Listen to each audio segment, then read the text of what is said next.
आज के समय में सबसे बड़ा रोग अगर कोई है तो वह बाहर की बीमारी नहीं बल्कि भीतर की अशांति है। मन का बेचैन होना, बिना कारण घबराहट, छोटी छोटी बातों पर गुस्सा, नींद का ना आना, हर समय कुछ खो देने का डर और यह एहसास कि सब कुछ होते हुए भी कुछ खाली सा तहां है। बहुत लोग इसे स्ट्रेस कहते हैं, कोई एंजाइटी कह देता है, कोई डिप्रेशन का नाम दे देता है, लेकिन असल में यह आत्मा की पुकार है। यह वह पुकार है जो शिव से कहती, संगीत है, अब बहुत हो गया, अब मुझे शांति चाहिए। ऐसे ही समय में जब इंसान चलते फिरते महादेव का नाम लेना शुरू करता है तो उसे खुद भी पता नहीं चलता कि कब भीतर कुछ बदलने लगता है। शुरुआत में तो लगता है बस ओम नमः शिवाय ही तय ही तो बोल रहे हैं, इससे क्या होगा, लेकिन धीरे धीरे मन का शोर कम होने लगता है। जो दिमाग पहले 100 बातों में उलझा रहता था वह अब थोड़ी देर के लिए शांत होने लगता है। यह कोई चमत्कार नहीं, यह शिव का नियम है। मन को अगर कोई सहारा दे दिया जाए तो वह भटकना छोड़ देता है और शिव का नाम मन का सबसे बड़ा सहारा है। जो लोग चलते फिरते शिव नाम जप करते हैं उनके जीवन में सबसे पहला बदलाव मन में आता है। मन जो पहले हर बात पर तुरंत प्रतिक्रिया करता था अब ठहर कर सोचने लगता है। गुस्सा उतनी जल्दी नहीं आता, निराशा पहले जैसी भारी नहीं लगती, जो बातें पहले रात रात भर सोने नहीं देती थी अब वही बातें हल्की सी लगने लगती हैं। मन की अव्यवस्था धीरे धीरे सुलझने लगती है। शिव नाम छप मन के भीतर जमा उस शोर को शांत करने लगता है जो सालों से भीतर बज रहा होता है। इसके बाद एक बदलाव ऐसा आता है जिसे लोग बाहर से देखने लगते हैं। चेहरे पर एक अलग सा निखार आने लगता है। यह कोई कल्पना नहीं है, यह शिव तत्व का प्रभाव है। जब मन शांत होता है तो शरीर में तनाव के हार्मोन कम होने लगते हैं, सांस गहरी होती है, चेहरे की मांसपेशियां ढीली होती हैं, आंखों में चमक लौट आती है। लोग खुद पूछने लगते हैं कि क्या लगाया है, कौन सी क्रीम इस्तेमाल करते हो, लेकिन असल क्रीम कोई बाहर की नहीं होती, असली चमक भीतर बसे शिव से आती है। फिर धीरे धीरे इंसान महसूस करता है कि उसके जीवन में संगीत चीजें अपने आप ठीक होने लगी हैं। जो काम अटके हुए थे उनमें हलचल आने लगती है, सही लोग अपने आप जुड़ने लगते हैं, गलत संगत अपने आप छूटने लगती है। शिव नाम जब इंसान के भीतर एक चुंबकीय ऊर्जा पैदा करता है, यह ऊर्जा उसी तरह काम करती है जैसे गंगा का जल, साफ शांत और मार्ग दिखाने वाला। जिंदगी में अवसर पहले भी होते हैं लेकिन अशांत मन उन्हें देख नहीं पाता। जब मन शिव में टिकता है तब वही अवसर साफ दिखाई देने लगते हैं। शिव नाम जप का एक बहुत गहरा प्रभाव यह होता है कि नकारात्मकता धीरे धीरे दूर होने लगती है। कम फ्रीक्वेंसी वाले रिश्ते, हर समय शिकायत करने वाले लोग, झगड़े कराने वाली संगत, बेवजह डर फैलाने वाले लोग, यह सब अपने आप जीवन से बाहर होने लगते हैं। यह कोई लड़ाई करके नहीं होता, बस दूरी बन जाती है। आपका मन अब उन चीजों में ऊर्जा देना बंद कर देता है जो आपको नीचे खींचती हैं, और यह सब शिव की कृपा से अपने आप होता है। इसके साथ साथ नींद सुधरने लगती है, ओवरथिंकिंग कम होने लगती है, सांस की गति अपने आप धीमी हो जाती है, और जब सांस ओम नमः शिवाय के साथ चलती है तो नींद अपने आप गहरी हो जाती है। कई लोग कहते हैं कि हमने कोई अलग उपाय नहीं किया, बस शिव नाम जप शुरू किया और नींद ठीक हो गई, क्योंकि नींद की सबसे बड़ी दुश्मन चिंता है और शिव का नाम चिंता की जड़ को काट देता है। जैसे जैसे शिव नाम जब गहरा होता है वैसे वैसे इंसान की अंतर ज्ञान शक्ति बढ़ने लगती है। अब वह पहले से समझने लगता है कि कौन सा काम उसके लिए सही संगीत है और कौन सा नहीं, किससे बात करनी है और किससे दूरी बनानी है, कौन सा फैसला आगे ले जाएगा और कौन सा पीछे खींचेगा। यह कोई जादू नहीं है, यह शिव द्वारा की गई भीतर की सफाई का परिणाम है। जब मन साफ होता है तो भीतर की आवाज साफ सुनाई देने लगती है। शिव नाम जप का एक और बहुत बड़ा प्रभाव कर्मों पर पड़ता है।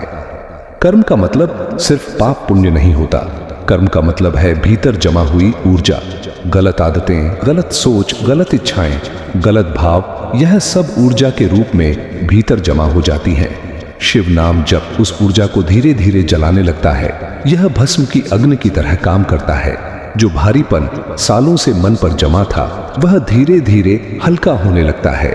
एक समय ऐसा आता है जब इंसान खुद कहता है, ऐसा लग रहा है जैसे कोई बोझ उतर गया हो। जब भीतर का बोझ उतरता है तब इंसान का पूरा वाइब्रेशन बदल जाता है। उसकी मौजूदगी ही शांति देने लगती है। लोग उसके पास बैठकर अच्छा महसूस करते हैं। वह बिना कुछ बोले संगीत भी लोगों को सुकून देने लगता है। यह सब बिना किसी दिखावे के सिर्फ शिव की कृपा से होता है। शिव नाम जप की सबसे बड़ी कृपा यही है कि मन से बोझ हट जाता है। जो गिल्ट, जो डर, जो पछतावा, जो वर्षों पुरानी थकान मन में जमी होती है, वह धीरे धीरे घुलने लगती है। एक दिन इंसान खुद से कहता है, मैं पहले जैसा नहीं रहा, मेरा मन खुल गया है, मेरे भीतर महादेव बस गए हैं। और यही शिव नाम जप का असली चमत्कार है। जीवन में एक समय ऐसा जरूर आता है जब इंसान भीतर से टूट जाता है, जब दिल कहता है अब और नहीं, अब सहन नहीं होता, अब रास्ता नहीं दिख रहा। ऐसे समय में कोई रोता है, कोई चुप हो जाता है, कोई खुद को कमरे में बंद कर लेता है और कोई गलत फैसले ले बैठता है। लेकिन बहुत कम लोग ऐसे होते हैं जो उस टूटन के समय शिव का सहारा लेते हैं, और यही लोग संभल जाते हैं। क्योंकि जब इंसान सबसे ज्यादा टूटा होता है तब महादेव उसके सबसे करीब होते हैं। और शिव नाम जब वही पुल है जो टूटे हुए इंसान को महादेव से जोड़ देता है। आपने भी देखा होगा कि जो लोग अंदर से खाली होते हैं वही सबसे तेजी से ओम नमः शिवाय पकड़ते हैं। क्योंकि उस समय जो शांति चाहिए वह कोई इंसान नहीं दे सकता, वह सिर्फ महादेव का नाम देता है। और एक बहुत गहरी बात याद रखना, अगर आप शिव का नाम जप कर पा रहे हैं तो यह आपकी मर्जी से नहीं हो रहा, यह महादेव की कृपा है। कोई भी इंसान अपने बल से शिव का नाम नहीं जप सकता। अगर आज आपके जीवन में शिव नाम जप आया है तो समझ लीजिए महादेव ने खुद आपको बुलाया है। यहीं से शिव नाम जप की यात्रा और गहरी होती है। और जब इंसान नाम जप करते करते थोड़ा ठहरना सीख लेता है तब उसके भीतर एक नई यात्रा शुरू होती है। यह यात्रा बाहर की नहीं होती, यह भीतर की होती है। संगीत, यहीं पर शिव का सानिध्य महसूस होना शुरू होता है। शिव कोई मूर्ति नहीं रह जाते, कोई तस्वीर नहीं रह जाते। शिव एक अनुभूति बन जाते हैं, एक ऐसी अनुभूति जो शोर में भी मौन देती, संगीत है और अकेलेपन में भी साथ निभाती है। शिव का नाम जब सांसों से जुड़ जाता है तब इंसान को पहली बार समझ आता है कि ध्यान क्या है। आंखें बंद कर लेना ध्यान नहीं होता, पद्मासन में बैठ जाना ध्यान नहीं होता। ध्यान वह अवस्था है जब मन के भीतर उठने वाली तरंगे धीरे धीरे शांत हो जाती हैं, जब इच्छाएं कमजोर पड़ने लगती हैं, जब विचार आते तो हैं लेकिन पकड़ नहीं बना पाते। और यह सब जबरदस्ती नहीं होता, यह अपने आप होता है। नाम जप करते करते एक समय ऐसा आता है जब शिव का स्वरूप भीतर उभरने लगता है, कभी ध्यान में, कभी सपने में, कभी बस एक झलक की तरह, और कई बार कोई रूप भी नहीं दिखता, बस एक गहरी शांति महसूस होती है। ऐसी शांति जो शब्दों में नहीं बताई जा सकती, ऐसी शांति जिसमें रोने का भी सुख होता है। शिव का मार्ग आसान नहीं है, लेकिन यह सबसे सच्चा मार्ग है। इस मार्ग पर चलने वाले को उतार चढ़ाव से गुजरना ही पड़ता है। कभी भक्ति की ऐसी लहर उठती है कि लगता है अब सब कुछ मिल गया, मन हल्का हो जाता है, दुनिया की इच्छाएं फीकी लगने लगती हैं, लगता है जैसे अंदर का सारा अंधेरा खत्म हो गया हो। यह अवस्था बहुत सुंदर होती है, लेकिन यहीं रुक जाना खतरे की बात होती है। फिर एक समय ऐसा भी आता है जब सब कुछ सूखा सखा लगने लगता है, न भजन में मन लगता है, न दुनिया में रुचि रहती है। अजीब सी बेचैनी, घबराहट और खालीपन छा जाता है। यह अवस्था साधक के जीवन में जरूर आती है, और यही वह समय होता है जब अधिकतर लोग रास्ता छोड़ देते हैं। उन्हें लगता है कि यह मार्ग काम नहीं कर रहा, लेकिन असल में यही वह समय होता है जब शिव साधक को भीतर से परखते हैं। शिव कभी जल्दी कुछ नहीं देते, वह पहले छीनते हैं, वह अहंकार छीनते हैं, वह दिखावे की भक्ति छीनते हैं, वह ये भावना छीनते हैं कि मैं कुछ कर रहा हूं। और जब यह सब छीन जाता है तब इंसान खाली हो जाता है, और खाली इंसान में ही शिव उतरते हैं। इसलिए जब मन भारी हो, जब भक्ति में रस ना आए, जब साधना बोझ लगे, तब डरना नहीं चाहिए। तब नाम जप को और मजबूती से पकड़ना चाहिए, बिना सवाल किए, बिना शिकायत किए, बस शिव का नाम लेते रहना चाहिए। अच्छी संगत का यहाँ बहुत बड़ा महत्व है। सत्संग केवल कथा सुनना नहीं होता, सत्संग का मतलब है ऐसे लोगों के बीच रहना जिनका मन भगवान की तरफ झुका हुआ हो, क्योंकि मन बहुत जल्दी रंग बदलता है। गलत संगत मिल जाए तो साधक भी भटक जाता है, और सही संगत मिल जाए तो गिरता हुआ भी संभल जाता है। शिव के मार्ग पर चलने वाले को दिखावे से बहुत बचना चाहिए। तिलक लगाना, माला पहनना, नियम से स्नान करना, ये सब गलत नहीं है। गलत तब होता है जब यह सब लोगों को दिखाने के लिए किया जाए। शिव दिखावे से बहुत दूर हैं, वह सिर्फ भाव देखते हैं। अगर भीतर अहंकार है कि लोग मुझे भक्त समझे, ज्ञानी समझे, तो समझ लीजिए साधना कमजोर हो रही है। सच्चा भक्त वह होता है जो भीतर से जानता है कि वह अभी बहुत छोटा है, जो हर दिन खुद को शिव के चरणों में और झुका हुआ पाता है, जो किसी की निंदा से विचलित नहीं होता। जिसे कोई कुछ संगीत कह दे और भीतर शांति बनी रहे, वही असली परीक्षा होती है। अगर कोई आपको घमंडी कह दे, पाखंडी कह दे और भीतर कुछ ना हिले, तो समझिए साधना सही दिशा में है। और अगर दिल में जलन उठे तो समझिए अभी भीतर काम बाकी है।